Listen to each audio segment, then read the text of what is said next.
to continue the discussion about the geologic hazards. And it's one thing to have the early warning, but we also are better armed if we have done the mapping. And Commissioner Fogels, you mentioned that we've mapped 17% of the geologic hazards in the state of Alaska. Senator Cantwell has mentioned the need to have to knit together all of this information so that within our communities we're better prepared, better able to respond.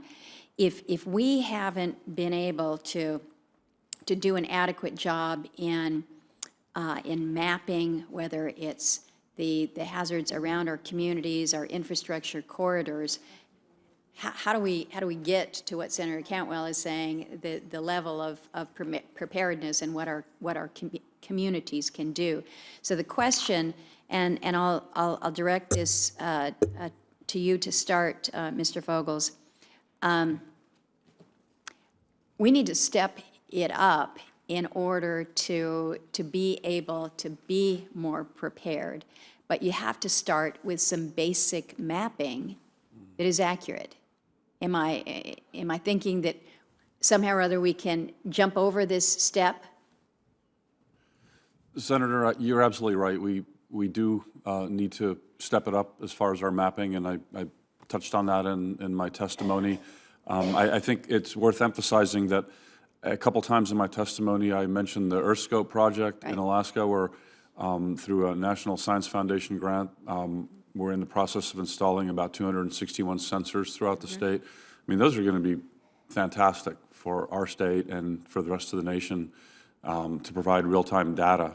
And so our concern is to make sure that once those things are in, at some point, some select few of those get to be maintained and integrated with our own earthquake systems.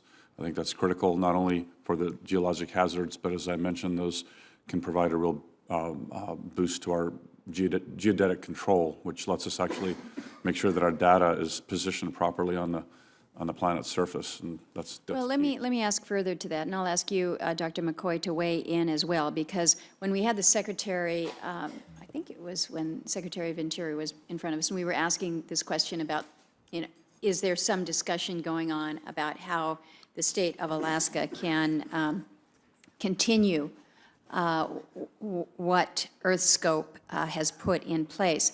What happens if, I mean, our state is not doing well financially right now. You certainly know it at the university level.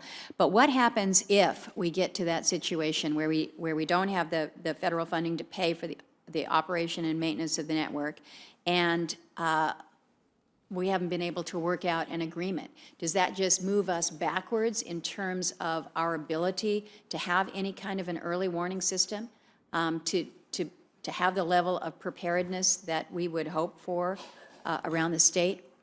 I don't want to talk about worst case scenario, but I need to understand what that does to us as a state if we're not able to continue the benefits that we have seen from this EarthScope project. Dr. McCoy? Yes, the Alaska Volcano Observatory and Alaska Earthquakes Center have deployed sensors all along the Aleutians and over a big chunk of Alaska. Of the 52 active volcanoes I mentioned, we only can monitor directly 26 of them. We monitor the others using satellite data or infrasound remotely.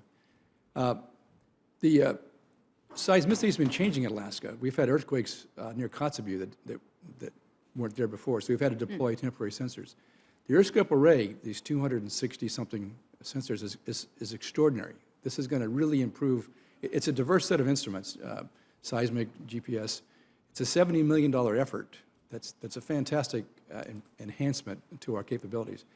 The state seismologist who's in the Geophysical Institute, he's already working to integrate that data, as well as he already integrates Department of Defense seismic data into this overall earthquake. Does DOD maintain different instrumentation around the state? There's a few seismic sites that are used for nuclear treaty verification, and we partner closely. So does USGS, and we work closely with the DOD on that. So all of a sudden, for a short time, a couple of years, 2 or 3 years, we're going to have an extraordinary map of seismicity in Alaska.